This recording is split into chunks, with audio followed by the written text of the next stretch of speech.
They told him he didn't belong in seat 2A. No eye contact, no greeting, not even a glass of water. Just a cold reminder. Even in first class, a black man can be made to feel invisible. But they chose the wrong passenger. Because Malcolm Avery isn't just another traveler. He's the CEO of the entire airline. And in less than 15 minutes, the crew who ignored him would find their careers grounded for good. This isn't just a story about revenge. It's about silent strength, earned power, and what happens when dignity is denied at 35,000 feet. Malcolm Avery stepped onto Orion Air Flight 718 dressed like any other businessman. Dark jeans, a gray button-down shirt, and a leather laptop bag slung over one shoulder. At 45, he carried himself with the quiet confidence of someone who had long since stopped needing to prove anything. The CEO of Orion Air, traveling incognito, had one simple mission: experience his own airline the way any regular passenger would. The moment he reached the jet bridge, the atmosphere shifted. Lauren James, the lead flight attendant, stood at the door with a rehearsed smile plastered on her face. It had been warmly extended to the older white man ahead of Malcolm, complete with a "Welcome aboard, Mr. Whitmore, seat 2A, just this way." But when Malcolm stepped forward, her smile faltered. Her eyes flicked from his face to the boarding pass he offered.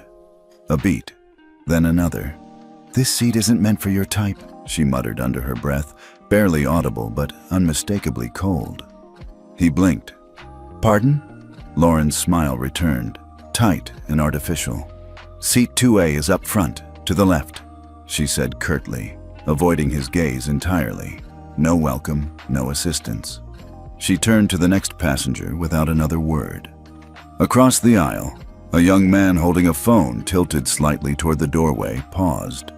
He had been recording a birthday message for his mother, catching snippets of the boarding experience to send later. Now he blinked, frowning, thumb still hovering over the record button. Malcolm moved down the aisle without saying a word. Inside, he was a storm of controlled emotions. This wasn't the first time he'd been slighted in a premium space. But this was different. This was his airline, a company he'd built from the ground up with a mission of dignity, fairness, and respect. And now, here he was, being reminded that even CEO status couldn't shield him from bias when it was wearing a polished name badge and a forced smile. He took his seat in 2A, folded his coat across his lap, and quietly powered on his phone. Today, he wasn't just flying, he was documenting. Malcolm sat quietly in 2A, back straight, hands resting on his lap. The hum of the cabin settled into the low drone of air vents and polite conversation. He didn't fidget, he didn't sigh, he observed. Across the aisle, a flight attendant named Chelsea Adams leaned in, smiling brightly as she offered a warm towel and pre-flight beverage to a white gentleman in 2C. "Still or sparkling water, sir? We also have chilled orange juice if you prefer." He chuckled, choosing sparkling. Moments later, she returned with a glass topped with a lemon wedge and a linen napkin. Malcolm glanced down at his own tray table. Still empty. No smile. No offer. Row by row, Chelsea and her colleague Brian moved through the first-class cabin, exuding warmth to some, indifference to others. The pattern became disturbingly clear. Passengers with light skin tones received personalized greetings, polite banter, and full service. Those with darker complexions, like the elderly Asian woman in 3B, were met with silence and half glances. She had pressed her call button once. It went unanswered. Malcolm pressed his own. Nothing. 5 minutes passed. He pressed it again. Still nothing. On the third press, Brian walked past his row entirely without looking his way. Not even a flicker of acknowledgement. The silence screamed louder than words ever could. Beside him, a white man in his 50s gave Malcolm a quick side glance. "They haven't offered you anything?" he asked in a lowered voice, brows furrowed. Malcolm shook his head slightly, his voice measured. "Not yet." The man frowned. "They offered me scotch and hot towels twice already." Before Malcolm could respond, Lauren James approached from the galley. "Sir," she said without warmth, "may I see your boarding pass again?" He blinked. "You've already scanned it." "We just need to double-check the manifest," she replied mechanically. Wordlessly, Malcolm handed it over. She glanced at it, frowned, then handed it back without a word of apology or explanation. "That's the third time," the man beside him muttered. "They haven't asked anyone else." Malcolm didn't respond. His silence was deliberate, calculated. But inside, something churned, something familiar. That deep, hollow ache of being questioned, disregarded, minimized, all wrapped in the polite, poisonous packaging of so-called protocol. He leaned back in his seat, eyes unfocused, mind racing. This was more than neglect. It was a system playing out in real time, right before his eyes. His system, his brand, and it was failing the very values he built it upon. Not for long. As the plane cruised above the clouds, Malcolm let his eyes drift toward the window, though he wasn't looking at the sky. He was somewhere else, somewhen else. Back in Detroit, back in that cramped one-bedroom apartment with peeling paint and the smell of old radiator heat clinging to the walls. His mother, Diane Avery, stood in her faded scrubs at the kitchen counter, reheating leftover soup after a 16-hour shift. Her fingers were swollen from constant sanitizing. Her eyes carried the exhaustion of someone who had spent the day being overlooked and overworked in a hospital that barely tolerated her presence. "They say I'm too loud when I speak up," she once told Malcolm while gently bandaging a scrape on his knee. "But if I stay quiet, they act like I'm not even there. So I speak when it matters, and I stay silent when it's smarter." Malcolm remembered how she always emphasized dignity over retaliation. She had been passed over for promotions, scolded for being too assertive, and mistaken for housekeeping more times than he could count. But she never stopped, never bent, never let the system dull her pride. She was the first fighter he'd ever known. At 16, Malcolm enlisted in a youth military prep program. Discipline came naturally. So did excellence. By 19, he was deployed. By 23, he was back, older, sharper, focused. With help from the GI Bill, he earned a degree in aerospace engineering, then added an MBA. His professors often underestimated him until test scores shattered their assumptions. Every room he entered, someone tried to measure him down, every time he rose above it. But through it all, one lesson stuck deeper than any combat drill or business seminar. "You don't have to yell to make an impact," his mother had told him one night after he came home bloodied from a street fight. "Sometimes silence says everything. Use it wisely." And so he did. Back in seat 2A, Malcolm exhaled slowly, returning to the present. Lauren passed by, laughing with a passenger in row 1, then glanced at him like he was background furniture. He didn't flinch. He didn't speak. He didn't need to. Not yet. He touched the side of his phone, checked the timestamp on the recordings. Everything was logged, documented. The same way his mother had kept detailed notebooks of every unfair shift change, every missed raise, every slight she endured and survived. He had learned from a master. Malcolm Avery was many things: engineer, strategist, leader. But most of all, he was the son of a fighter. And that fight lived in him still. Malcolm shifted slightly in his seat, careful not to draw attention. His phone, set to silent, rested in his hand just beneath the tray table. The camera lens pointed forward at a slight angle, recording the cabin. His posture remained still, composed. But his instincts were fully engaged, like a soldier listening for movement in the dark. From the front galley just feet away, voices floated through the curtain. "I swear," Lauren said with a huff, "he's pressed that damn call button 3 times. Must be trying to get upgraded food or something." A muffled chuckle followed. Brian's voice. "I don't even know how he got a seat up here." Lauren's voice turned low, but sharp, every syllable laced with disdain. "Probably chomped someone's reward points. You know how they do, always acting like they belong." Malcolm's fingers tightened slightly around the phone.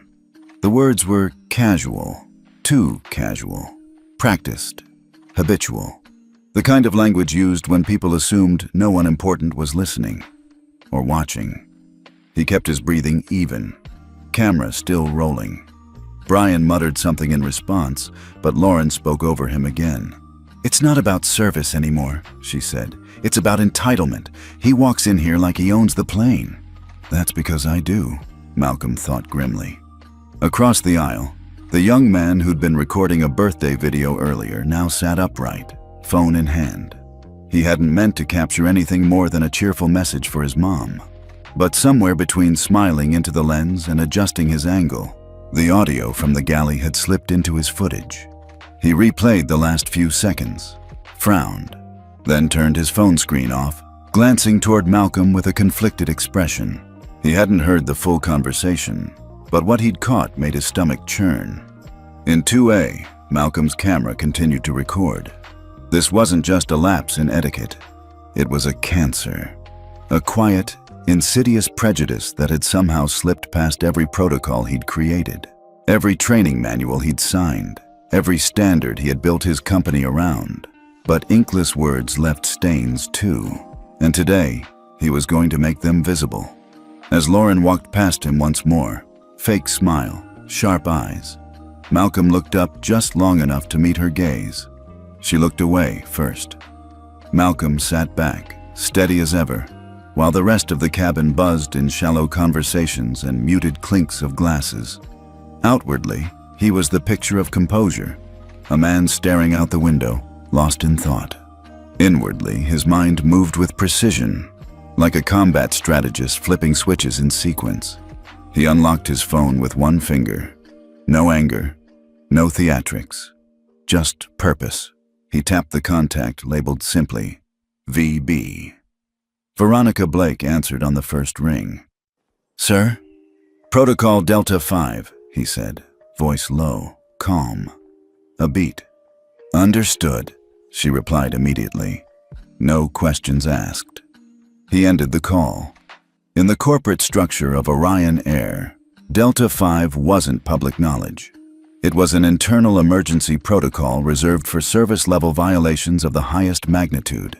Most employees didn't even know it existed.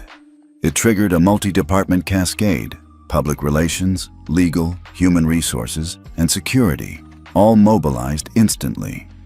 Within moments, Veronica would notify the airport's ground supervisor at the Atlanta hub. A private room would be secured near the jet bridge. Uniformed security would be stationed discreetly nearby. HR staff would receive temporary override authority on employee access. Every member of Flight 718's crew would be locked out of Orion Air's internal systems the moment the plane touched down.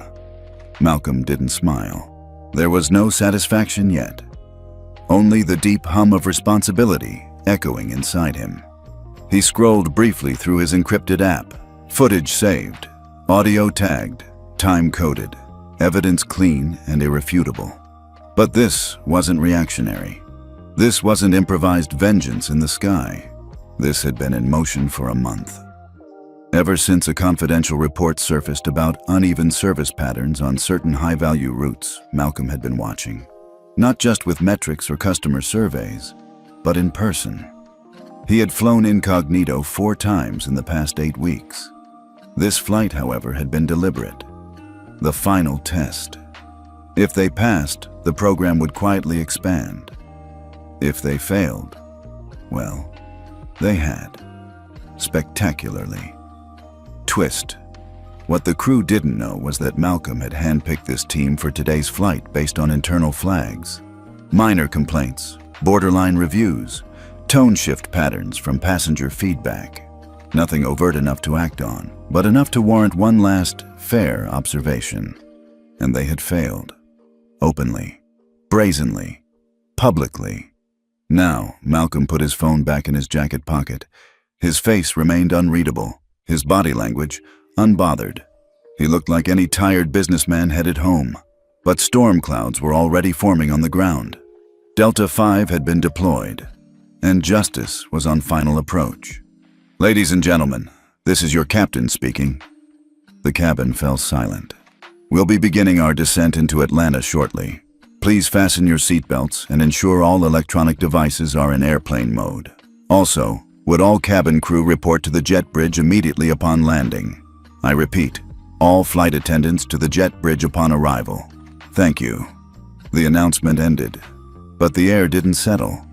It crackled. Malcolm didn't move, but he watched. Lauren froze mid-stride in the aisle.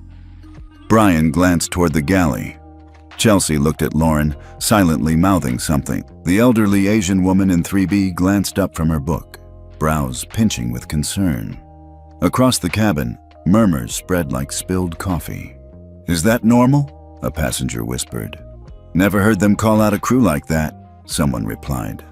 Malcolm's seatmate shifted, clearly picking up on the tension. "Something's happening," he muttered, eyes darting toward the crew. It was. Malcolm reached up, calmly opened the overhead bin, and pulled down his carry-on. No one stopped him. No one paid attention, yet. He entered the forward lavatory, locking the door behind him. The small space was cramped, but he moved with efficiency. Jacket off, shirt changed, tie fastened, shoes switched. In 4 minutes, the unassuming man in casual business attire transformed into a presence no one could ignore. He adjusted the lapels of his tailored navy suit, pulled his Orion Air CEO badge from a hidden interior pocket, and clipped it to his breast pocket. In the mirror, he saw what the crew hadn't. Not just a passenger, but power, purpose, and precision wrapped in silence. He opened the lavatory door and stepped into the aisle. The shift was immediate. A few passengers did double takes. One flight attendant, Chelsea, saw him and instinctively straightened, eyes narrowing with confusion. Malcolm said nothing. He returned to his seat for the final minutes of descent. As wheels touched down and the aircraft taxied, Malcolm's eyes moved toward the window. Beyond the jet bridge, he saw them. 2 camera crews, a woman in a sleek blazer with a press badge, and Veronica Blake, standing with arms crossed beside 2 Orion Air security officers in plain black suits. Twist. The press wasn't notified after landing. They'd been called before takeoff. Protocol Delta 5 had contingencies. Malcolm didn't want a confrontation. He wanted transformation, and sometimes transformation required transparency. The aircraft came to a full stop. The fasten seatbelt sign chimed off, and Malcolm Avery stood, the Orion badge gleaming like a silent declaration. Checkmate. The cabin door hissed open.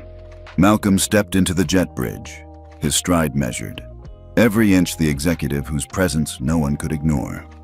Veronica Blake was already there, flanked by 2 security personnel and a senior HR manager holding a folder thick with documents. The air was tense. Reporters lingered behind a cordon at the far end of the hallway, cameras quietly rolling, microphones ready. The crew emerged one by one. Lauren first, face tight with confusion.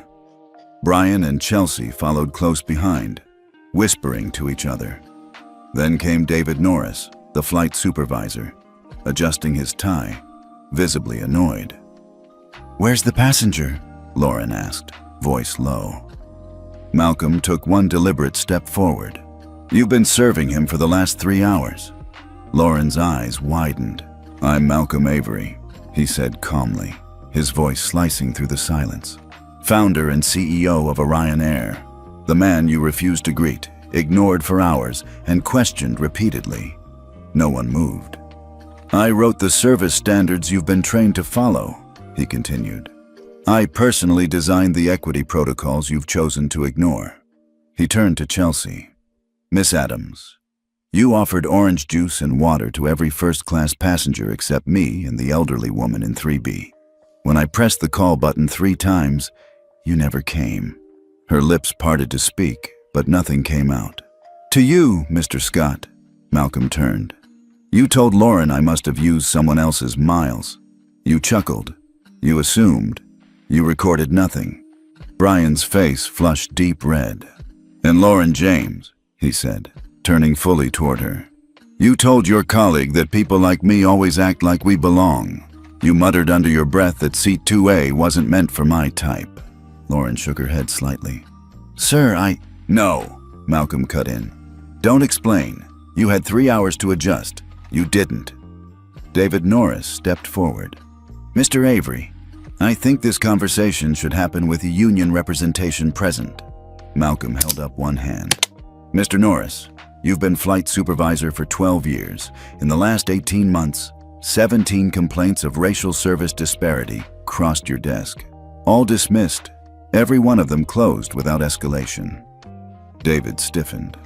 Those were misunderstandings, passenger perceptions, not facts. Veronica spoke for the first time, holding up a printed spreadsheet. We found your internal emails, David, telling junior staff to keep it quiet, to not feed the drama. We also recovered redacted notes on at least 5 of those reports, deliberately obscured. A sharp inhale rippled down the crew line. Malcolm's voice dropped. You weren't just negligent, you were complicit. The silence that followed was crushing. You thought you were above the system, he said, eyes scanning them all. But I am the system. You are all officially relieved of duty, Malcolm said, voice clear and final. Effective immediately. The words hit like a bomb. Lauren staggered back a step. You can't do this, she hissed, her mask of professionalism cracking. This is entrapment. You baited us. Brian looked like he'd been punched in the gut. Chelsea's eyes darted from Malcolm to Veronica, searching for an escape. David Norris's jaw clenched. There's due process, protocol. You're right, Malcolm interrupted. And you'll receive every dollar of what you're legally owed. Final pay, benefits, nothing more, nothing less. Then came the outburst. This was a setup, Lauren screamed, eyes wide. You planned this. You flew with us just to make us fail. You baited us, and now you're trying to ruin our lives. Malcolm's expression didn't change. I didn't bait anyone. I gave you an opportunity to uphold the standards you signed on to, and you failed. He nodded to Veronica, who handed him a thin folder. I wasn't going to bring this out, Malcolm continued, unfolding a set of printed screenshots. But since we're questioning fairness, let's talk about what you really think of our passengers. Lauren's eyes narrowed. What is that? Your words, he said simply. From your group chat. He turned the pages around one by one. A message from Lauren. Another one in first class today. Dressed nice, but definitely didn't pay for it. A laughing emoji from Brian. Bet he used a cousin's miles. Again. A meme posted by Chelsea. A photo of a black man in a suit with the caption, "Fake it till you upgrade it." The air froze. Several gasps rose from the hallway. The journalist caught it on camera. HR's face turned stone. That private chat, Malcolm said, holding up the pages, was discovered during an unrelated internal audit 2 weeks ago. I hadn't acted on it yet. I wanted to believe context might save you. His gaze swept over them. It didn't. Lauren's mouth opened, then closed. Brian's face was drained of color. Chelsea looked physically ill. This isn't about one bad flight, Malcolm said. This is about a pattern, a culture, one that you created and nurtured in the shadows. He stepped forward, just enough to make sure they saw the weight of his disappointment. There won't be a second flight. Not under this uniform. Not on this airline. Not ever. A silence fell, deeper than any turbulence.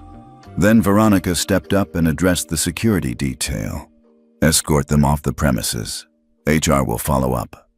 The jet bridge, once a quiet corridor of transitions, had become a courtroom, and the verdict was in. As Lauren, Chelsea, and Brian were escorted away, a low buzz rose from the far end of the jet bridge. Reporters pressed forward, lenses aimed, fingers tapping phones. Behind them, a large monitor was being wheeled in by Orion Air's internal communications team, part of the contingency plan under Protocol Delta 5. Veronica gave Malcolm a slight nod. He returned it. Then the screen lit up.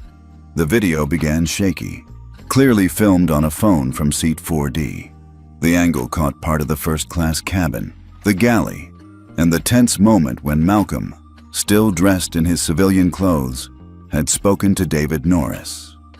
David's voice was unmistakable. "Look, making accusations won't get you special treatment. Maybe in the future, you should know your place and be grateful for what you're given." The audio was sharp, crisp.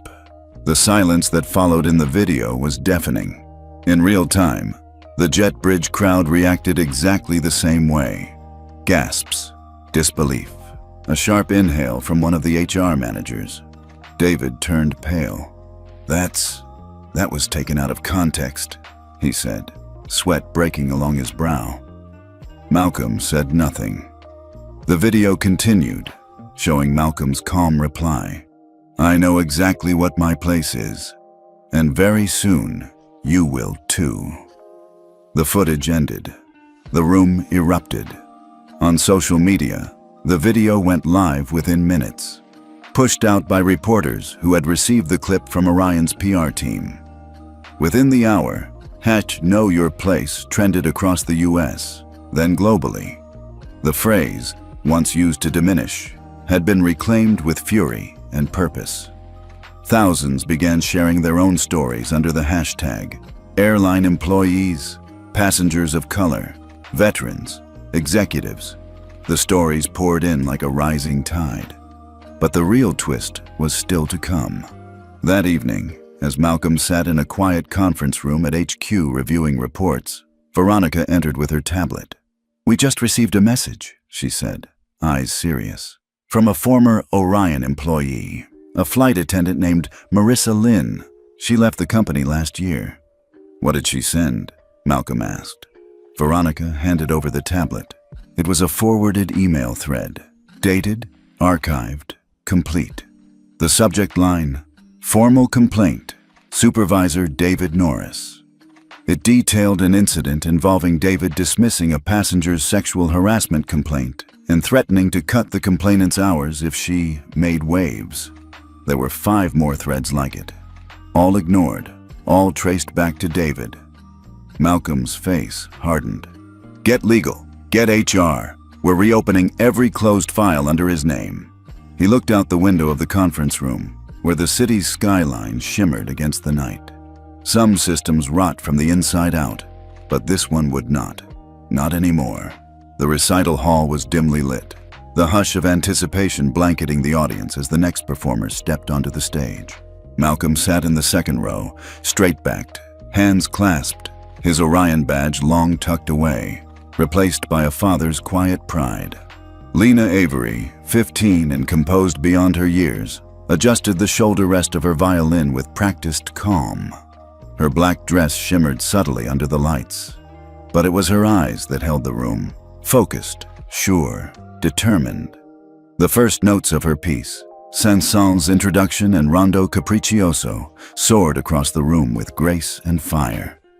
Each movement of her bow told a story, and Malcolm, watching her with a heart both full and aching, felt something unshakable settle inside him. He had almost missed this. Almost. If he'd let the anger win, if he'd stayed behind to control every headline, manage every backlash. But Veronica had understood. "Go," she'd said. "We'll hold the line. You have a daughter to witness." And now here she was, his daughter, owning the stage the same way he'd taken back the jet bridge. After the final note, a moment of stillness gripped the audience. Then the applause erupted. Standing ovation.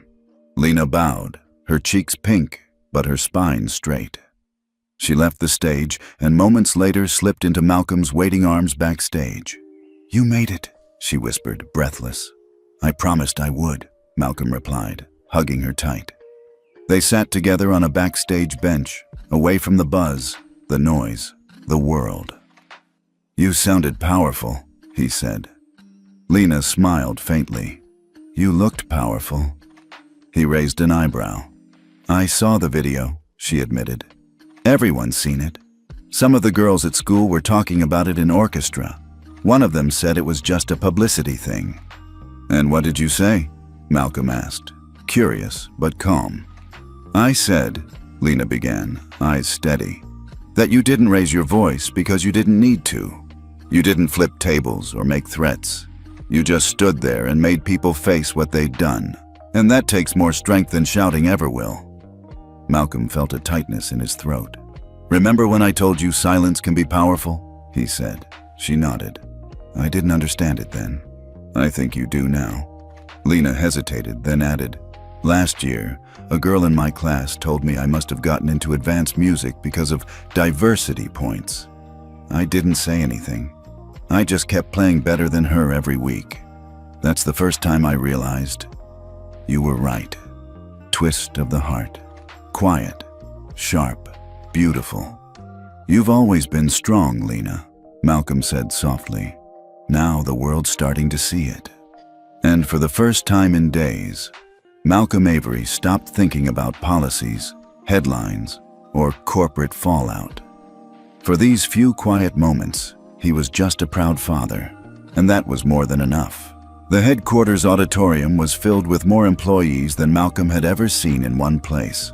Pilots in uniform, gate agents in company polos, maintenance crew with oil stains still on their sleeves. Others watched via live stream from regional offices, break rooms, and even parked catering trucks across the country.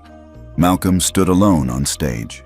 Behind him, the new slogan shone brightly on the massive screen. The Dignity Doctrine, accountability with humanity.